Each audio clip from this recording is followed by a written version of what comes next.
Nesse vídeo de hoje, nós vamos falar um pouquinho sobre as características que nós atribuímos aos nossos filhos e o quanto isso interfere na vida adulta deles. Mas, para começar, enquanto roda a nossa vinheta, quero que você coloque para mim 2 características pessoais suas ali no comentário e depois a gente vai falar um pouquinho sobre elas.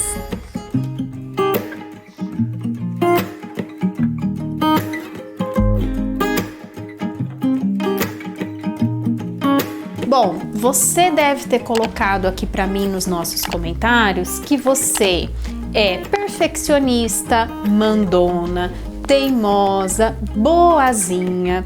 E sim, hoje nós, enquanto adultos, nós nos reconhecemos de acordo a determinadas características. Mas eu quero que você, mãe, reflita sobre uma coisa agora. Quem foi que colocou esse rótulo na sua testa? Quem foi que disse que você é boazinha, teimosa, mandona, que você é um docinho? Você já parou para pensar sobre isso? Mais ainda, você já parou para pensar sobre os rótulos que nós colamos na testa dos nossos filhos todos os dias? Quando a gente olha para isso, a gente começa a entender que o nosso autoconhecimento vem de fora para dentro. Possivelmente na sua história de vida, você ouviu da sua mãe, do seu pai, dos seus professores que você era teimosa, mandona, birrenta, e isso fez com que você utilizasse essas características para construir o seu autoconhecimento. É claro que você hoje é uma pessoa adulta. E enquanto pessoas adultas, a gente consegue ressignificar esse processo. Mas não é assim com a criança. Somos nós adultos que ensinamos a criança a ler o mundo. É você, mãe, que diz para o seu filho que água chama água. É você, mãe, que quando seu filho cai, fala para ele assim: doeu? E ensina para ele que isso é dor. E aí, isso faz com que seu filho acredite 100% em você e nessa leitura de mundo que você traz para ele. Então, quando você diz para ele que ele é uma criança birrenta, ele não vai fazer essa interpretação de que ele está birrento naquele momento, de que ele não é birrento 100% das vezes, ou que você é que está nervosa naquele momento. Ele vai se entender como uma criança birrenta, como uma criança chata, como uma criança que não tem jeito mesmo. A criança, como eu falei para vocês, ela não tem um filtro. Ela absorve tudo aquilo que a gente diz para ela. E com certeza esses rótulos vão interferir na vida adulta dela, vão interferir, como interferem para você, na personalidade que o seu filho vai construir ao longo da vida. Então, o que a gente precisa fazer? A primeira coisa é entender que um comportamento é só um comportamento. Um comportamento não é necessariamente uma característica que nos define.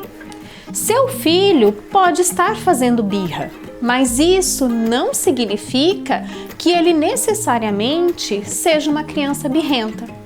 Vamos imaginar a seguinte cena. Eu estou tomando café na casa de uma amiga. Na verdade, eu nem gosto muito de café, mas naquele dia a minha amiga me ofereceu uma xícara e eu achei por bem aceitar. Uma outra pessoa, uma terceira pessoa que está me vendo tomar café, ela vai pensar que eu sou alguém que goste de café. E pode até ser que ela comece a reagir a mim como uma pessoa que gosta de café. Ela pode me chamar para tomar um café, ela pode me dar presentes que sejam canecas de café, pós de café, por quê? Ela olhou um comportamento e a partir de um comportamento, ela interpretou que aquilo é parte da minha personalidade. Então, esse é o primeiro cuidado que a gente precisa ter. Não entender o comportamento de uma criança como definidor da sua personalidade, para que isso não se torne uma profecia autorrealizadora. O que significa isso, gente? Em 1968, 2 psicólogos norte-americanos fizeram o seguinte estudo. Eles dividiram as crianças de uma escola em 2 salas. Essas crianças tinham o mesmo nível de inteligência, mas eles disseram para as professoras que uma das salas era a turma das crianças mais inteligentes e que a outra sala era a turma das crianças menos inteligentes. Gostaria que você colocasse aqui nos nossos comentários o que você acha que aconteceu. Os professores passaram a agir com as crianças de acordo aos rótulos que elas receberam. Eles começaram a estimular aquelas crianças que foram ditas as mais inteligentes. E começaram a não estimular tanto, a deixar que aquelas crianças que foram tidas como as menos inteligentes, que elas não cumprissem as atividades, que elas não fossem desafiadas.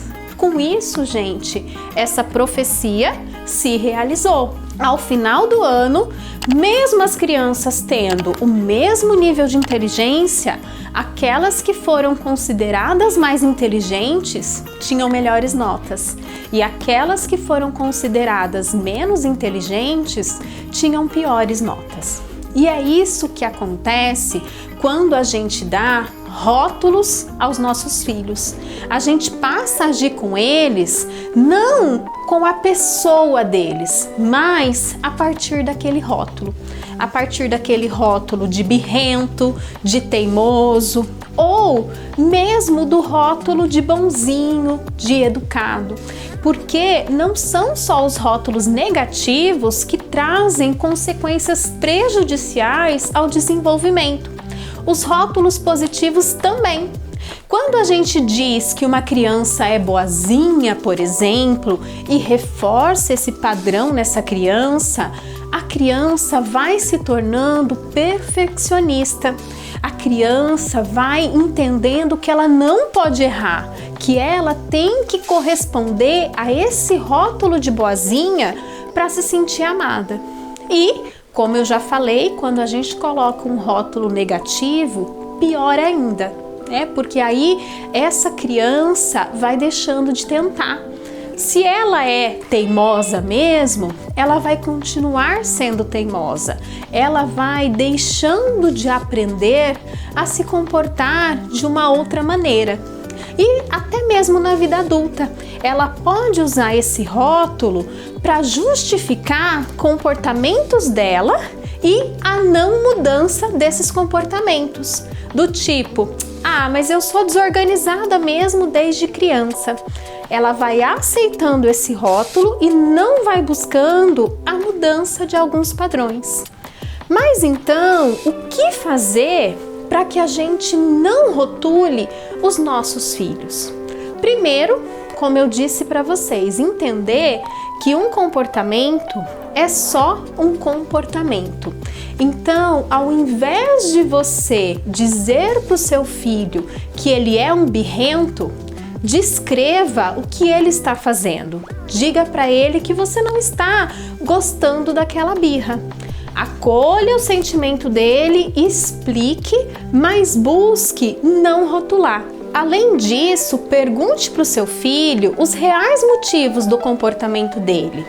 Por que ele quer tanto, por exemplo, comer doce antes do almoço? E aí, acolha o sentimento dele, diga para ele que você entende o sentimento dele, mas oriente no comportamento correto.